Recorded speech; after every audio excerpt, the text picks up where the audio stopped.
जय जगन्नाथ पे तुम यूट्यूब चैनल लिपु क्लासेस को स्वागत पे आम देखुचे कि मेजर फॉर हिस्ट्री जैक एनईपी 2021 अनुसार लगता मेजर कोर्स तो से अनुसार ही क्लास गुड़ी होटा मेजर फॉर हिस्ट्री पूर्व देखते नारी स्थान समाज नारी स्थान और फ्लेवेन जो पार्टीशन ये भाव में जो दिभाग भाग होता कौन आमर जो सामाजिक जीवन से देखते आम देखा आज राजनैतिक अवस्था और रोमियो संविधान कौन पे क्लास स्टार्ट करेंगे। ख्रीष्टपूर्व 509 रोमी मैंने एट्रुस्कान मानकर शेष राजा तार्क्विनस सुपरबस को सिंहासनच्युत कर विताड़ित करापर रोम साधारण तंत्र शासन प्रतिष्ठा होता कौन है पे ख्रीष्टपूर्व 509 केवे ना ख्रीष्टपूर्व के 509 रोमी मैंने जो रोमी मैंने थे रोमर अधिवासी मैंने एट्रुस्कान मानकर शेष राजा किए ना तार्क्विनस सुपरबस ना बहुत इंपोर्टाट ना पे मन रखी तार्क्विनस सुपरबस को सिंहासनच्युत करदे मैंने कौन गादीच्युत करदे मैंने राजा पदर हटाईदे विताड़ित करापर रोम साधारण तंत्र माने साधारण तंत्र शासन प्रतिष्ठा कले गणतंत्र शासन प्रतिष्ठा जहाँकि प्राय सब देश में प्रचलित जोटा आम कह प्रतिनिधिमूलक गणतंत्र जहाँकि आम भारत में चली मैंने भोट जो से टाइप मैंने राजा फाजा किए रही साधारण तंत्र चलो समस्ते से राजा हाँ साधारण तंत्र संविधान रूपरेख द्वादश फलक देखा मिलता है क्योंठे देखा मिलता है ना साधारण संविधान रूपरेख ना द्वादश फलक देखा मिलता है अनेक विधिविधान किंतु अलिखित और असंकलित अनेक विधिविधान किंतु अलिखित लेखा जाए ना अनेक विधिविधान और असंकलित कंसल ट्रिब्यून सीनेट जातीय व्यवस्थापक सभा साधारण तंत्र अंशविशेष था कौन कौन ना कंसल ट्रिब्यून सीनेट जातीय व्यवस्थापक सभा शासन तंत्र गोटे गोटे कौन अंशविशेष था गोटे गोटे गोटे कौन आम जो जातीय व्यवस्थापक सभा आ गोटे सीनेट ट्रिब्यून कंसल जो शासन तंत्र होची तार गोटे गोटे अंशविशेष था ये चारोटी जिनस लाटिन शब्द रेस पब्लिकारु साधारण तंत्र रिपब्लिक शब्द अच्छी कौ शब्द पे देखी दियो रेस पब्लिकारु आज आम कौन साधारण शब्द रिपब्लिक यार तो शासन क्षेत्र में जनसाधारण गुरुत्वपूर्ण भूमिका पालन बहुत इंपोर्टेंट पे रिपब्लिक अर्थ कौन ना शासन क्षेत्र में कौन कले शासन क्षेत्र में जनसाधारण गुरुत्वपूर्ण भूमिका पालन माने जो आम शासन क्षेत्रटा रही है गुरुत्वपूर्ण भूमिका कह रही है आम जनसाधारण मानक ही रही रोमी मैंने राजनीति को धर्म ठार पृथक रखुले माने धर्म तांकर जाति संप्रदाय से माने अलग और राजनीति अलग रखुले मुख्य धर्म जाजक रूपे कार्य करने जड़े उच्च पदाधिकारी नियुक्ति पाते गणतांत्रिक देशगुड़ी गणतांत्रिक पद्धति परिचालित होगा विधेय माने गणतांत्रिक देशगुड़ी जो से गणतांत्रिक उपाय ही परिचालित होगा विधेय कि वास्तव में इटाली शासन क्षमता पार्टीसान मान हाथ में कि वास्तव में जो आम इटाली रही है पार्टीसान मैंने ही हाथ में ही माने शासन क्षमता था इटाली क्यों मान हाथ में ना पार्टीसान हाथ में देखिए आम कंसल कौन कहला कंसल थे रोमियो साधारण तंत्र मुख्य प्रशासनिक अधिकारी कंसल किए थे ना रोमियो जो साधारण तंत्र था तार मुख्य प्रशासनिक अधिकारी राजतंत्र विलोप पर ख्रीष्टपूर्व 509 प्रतिष्ठित होता साधारण तंत्र मुख्य थे दुई जन प्रशासनिक अधिकारी जितेबाला आम राजतंत्र चलीगला राजा मान शासन चलीगला से आसला साधारण तंत्र से जो लोक मान माने शासन से मुख्य थे दुई जन प्रशासनिक अधिकारी सांविधानिक भाषा कंसल कह जो दुई जन प्रशासनिक अधिकारी था आम सांविधानिक भाषा कौन कह कंसल जड़े कंसल एकछत्रवादी हो संभावना को एड़ाइवाई दुई जन कंसल को निर्वाचित कर अवस्थापक जदि जड़े रहा तो सी एकछत्रवादी शासन चलो तो से दुई जन कंसल को निर्वाचित कर उपस्थापित करा याद्वारा जड़े अन्य जनकर स्वच्छचारिता नियंत्रण कर माने जदि जड़े भूल कला तो समाधान कर दूसरे आ जड़े ये भाव से माने रोमी मान साधारण तंत्र चली अधिक दिन रही कंसल मैंने क्षमतार अपव्यवहार करने संभावना होती मात्र वर्ष पर नियुक्ति जाता अधिक दिन गले से निजर क्षमता अपव्यवहार करेंगे जमी आम देखो एकछत्रवाद चलो जब गोटे दल शासन कला तो एकछत्रवाद चलो तो से कौन गोटे वर्ष पर नियुक्ति दी जाता से नसीम क्षमतार अधिक थे से पाखर बहुत क्षमता थे गोटे प्रधानमंत्री कि गोटे मुख्यमंत्री हाथ में जी पावर थाए से भाया पावर से हाथ में था से जड़े सार्वभौम राज्य पर समस्त क्षमता उपभोग करते तथा सैन्य परिचालन करते से गोटे कह गले से गोटे वर्ष पर से राज्य कि से देशर से राजा भाई कहले चलुते किंतु ମନ ଇଚ୍ଛା କାମ କରିପାରିବେନି। ଶାସନ ଥିଲା ଯେ ଆମର ପ୍ରଧାନମନ୍ତ୍ରୀ ହାତରେ ସବୁ କ୍ଷମତା ରହିଛି, କିନ୍ତୁ ତାଙ୍କ ମନମୁଖୀ ଶାସନ ସେମାନେ କରିପାରିବେ ନାହିଁ। ସେଇଭଳିଆ ସେଥିରେ ମଧ୍ୟ ଥିଲା। ଶାସନ କ୍ଷେତ୍ରରେ ଉଭୟଙ୍କ ମଧ୍ୟରେ ଭାରସାମ୍ୟ ରକ୍ଷା କରାଯାଉଥିଲା। ଯେଉଁ ଶାସନ କ୍ଷେତ୍ରରେ ଉଭୟଙ୍କ ମଧ୍ୟରେ ଭାରସାମ୍ୟ ରକ୍ଷା କରାଯାଉଥିଲା। ଦୁଇଙ୍କ ମଧ୍ୟରେ ମତ ପାର୍ଥକ୍ୟ ହେଲେ ସିନେଟ୍ ହସ୍ତକ୍ଷେପ କରୁଥିଲା। କେବଳ ପାଟ୍ରିସିଆନ୍ ମାନେ କନସଲ୍ ରୂପରେ ଅଧିଷ୍ଠିତ ହେଉଥିଲେ।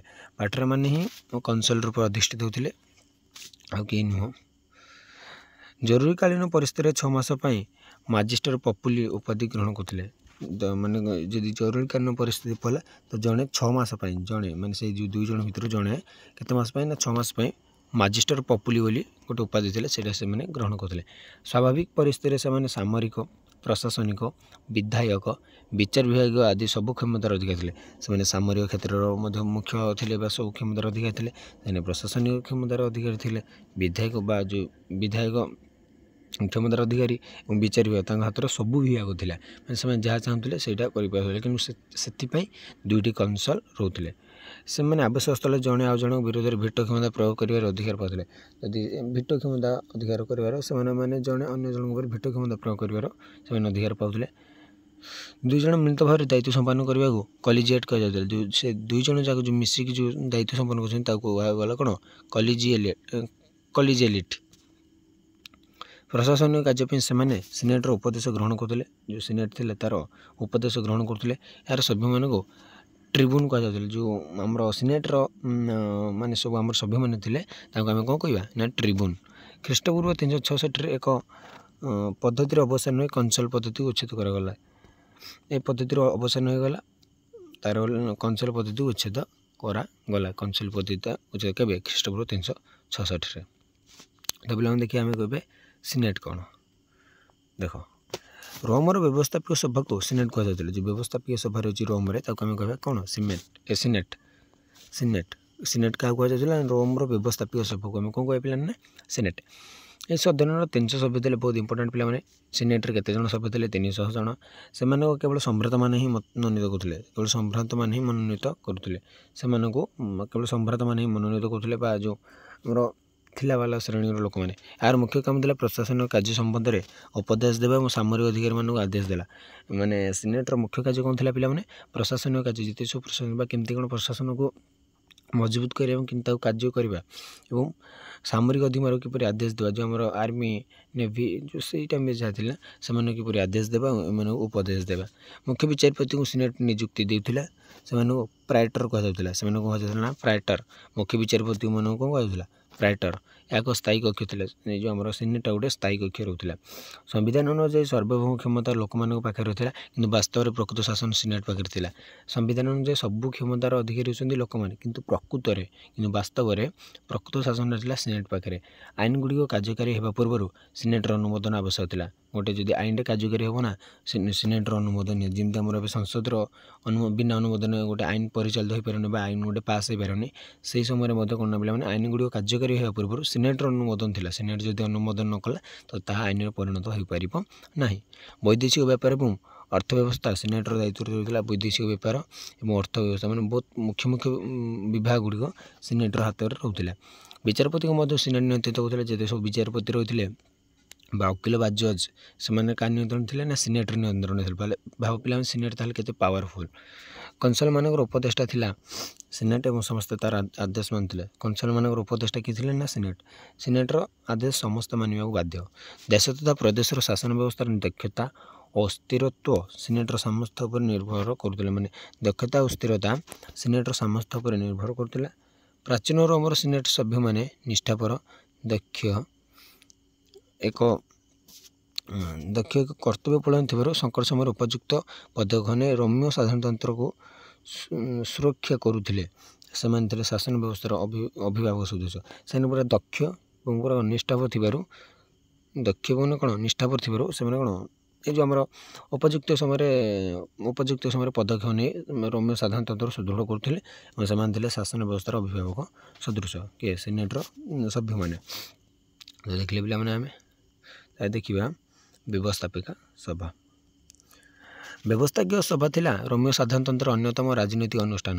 ଏହା ଥିଲା ଜନସାଧାରଣଙ୍କର ସଦନ, ଯେଉଁଠାରେ କି ଉଭୟ ପ୍ଲେବିଆନ୍ ଏବଂ ପାଟ୍ରିସିଆନ୍ ଗୋଷ୍ଠୀର ଲୋକେ ସଭ୍ୟ ଥିଲେ।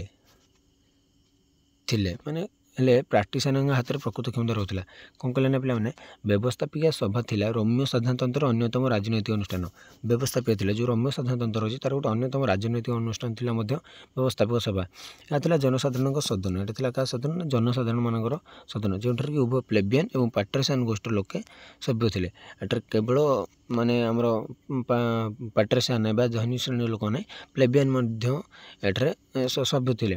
ହେଲେ ପାଟ୍ରିସିଆନ୍ ମାନଙ୍କ ହାତରେ ପ୍ରକୃତ କ୍ଷମତା ଥିଲା। ପାଟ୍ରିସିଆନ୍ ହାତରେ କିନ୍ତୁ ମୁଖ୍ୟ କାମ ମାନେ କ'ଣ କ୍ଷମତାଟା ରହିଥିଲା। ଏମାନେ ଖାଲି ନାମକୁ ସଭ୍ୟ, କିନ୍ତୁ ଆଙ୍କ ହାତରେ କିଛି ନାହିଁ, ସବୁ ଥିଲେ ପାଟ୍ରିସିଆନ୍ଙ୍କ ହାତରେ। ଏହାର ମୁଖ୍ୟ କାର୍ଯ୍ୟ ହେଲା ସିନେଟ୍ ଦ୍ୱାରା ପ୍ରଣୀତ ସମସ୍ତ ଆଇନକୁ ପାରିତ କରିବା ଏବଂ କନସଲମାନଙ୍କୁ ନିର୍ବାଚିତ କରିବା।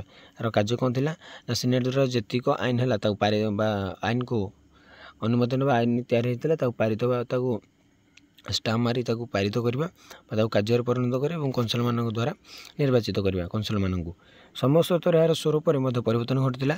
ରାଜତନ୍ତ୍ର ସମୟରେ ଏହାର ନାମ ଥିଲା କମିସିଆ କ୍ୟୁରିଆଟା।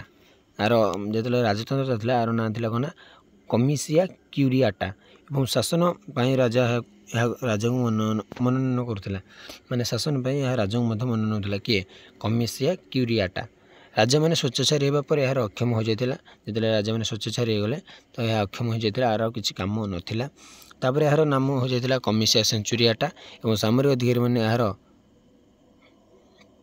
ସଭ୍ୟ ଥିଲେ। ଯେଉଁ ସାମରିକ ଅଧିକାରୀମାନେ ଥିଲେ ସେମାନେ ଏହାର ସଭ୍ୟ ଥିଲେ।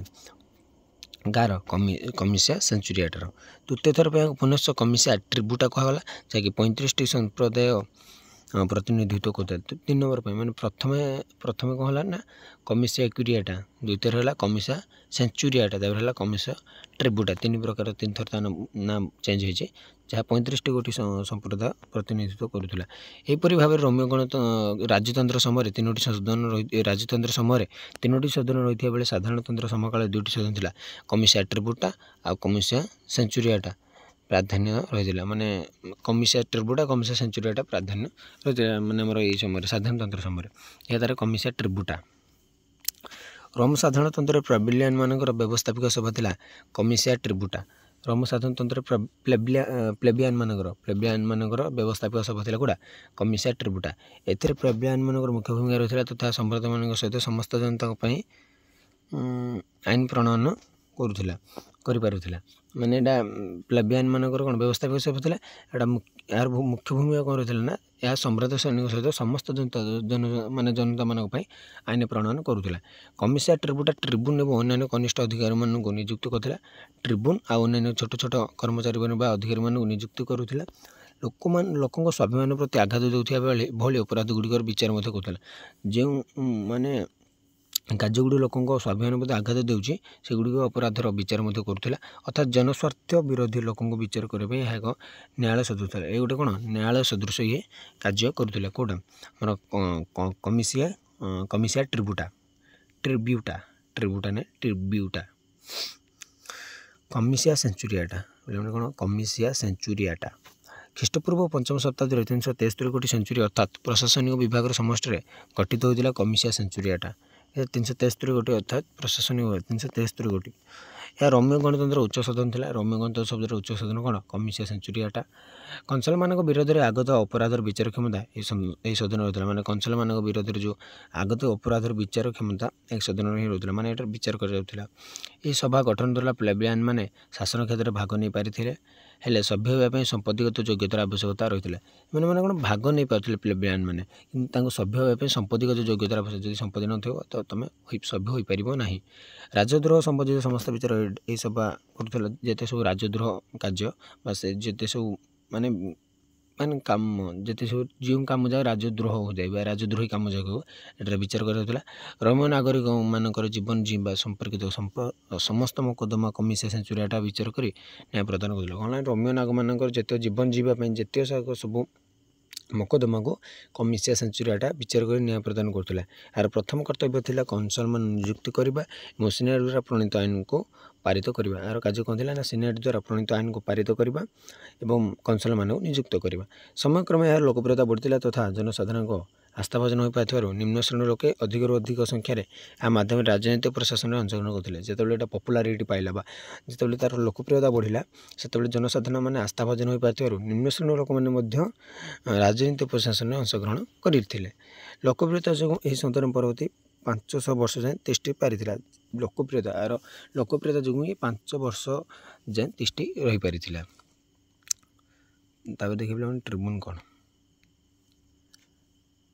देख ट्रिब्यून रोमियो साधारणतंत्र सिनेट सम्राट मान द्वारा गठित होता साधारण जनता अथवा प्लेबियन मान भलमंद बुझापी कौन अधिकारी अथवा अनुष्ठान नाला साधारण जनता प्लेबियन भलमंद बुझापी कौन अधिकारी अनुष्ठान नाला तेणुक साधारण जनता दाबी अनुसार ट्रिब्यून नामक 2 जन अधिकारी नियुक्त कर माने साधारण जनता जो दाबी कले ट्रिब्यून बोली ट्रिब्यून ना ट्रिब्यून नामक 2 जन अधिकारी को नियुक्त करागला जनसाधारण स्वास्थ्य रक्षा करते से मुख्य जनसाधारण जो स्वास्थ्य रक्षा करे तार मुख्य काम था ट्रिब्यून मानकर ट्रिब्यून कार्य अवधि थी 1 वर्ष से कार्य माने अवधि के 1 वर्ष जनसाधारण को कठोर आईन और दंड सम्राट मान अत्याचार अन्य विचार आदि से जनसाधारण को सुरक्षा प्रदान करते केमती माने जो सम्राट श्रेणी लोक मैंने केमती अत्याचार कर प्रति अन्य को दंड दौरान तो से जनसाधारण रक्षा करने ट्रिब्यून मानकर कार्य से आईन प्रणयन प्रस्ताव देते तथा आईन उपर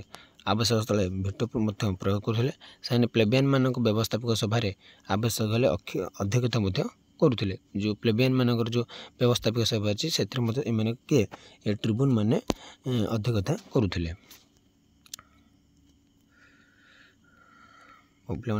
देखिए आगू ट्रिब्यून मान व्यतीत रोमियो साधारणतंत्र अन्य मुख्य पदस्थ अधिकारी थे प्रायटर आउटे किए प्रायटर से देशर सर्वोच्च न्यायाधीश प्रायटर थे किए देशर सर्वोच्च न्यायाधीश सर्वोच्च न्यायदाता कह बोले चले कार्यकाल थी 1 वर्ष समस्त कार्यकाल 1 वर्ष जहाँकि आम परवर्ती समय 5 वर्ष जी सबू मैंने प्राय देखिले आम 5 वर्ष 1 वर्ष विचार व्यवस्थार संस्कार आनिमा उपयुक्त न्याय प्रदान करने आदि से सक्रिय भूमिका ग्रहण करुले शासन व्यवस्थार अन्यतम विशिष्ट अधिकारी थे सेन्सर थे शासन व्यवस्थार आउ जड़े अन्यतम अधिकारी प्रति 5 वर्ष 2 जन सेन्सर नियुक्त होते कि ये कौन जो सेन्सर जहाँ 5 वर्ष नियुक्त होते से जनसाधारण को भू संपत्तिर तालिका प्रस्तुत कर मूल्य निर्धारण करते तद अनुजाई खजना धार्य करते खजना आदाय करते भू संपत्तिर तालिका प्रस्तुत कर मूल्य निर्धारण करते क्वेस्टर थे अन्यतम पदाधिकारी जी थे कोषाध्यक्ष वर्षक नियुक्त क्वेस्टर राज्यर आय व्यय हिसाब रखुले तथा संपत्तिर रक्षणाबेक्षण करते किए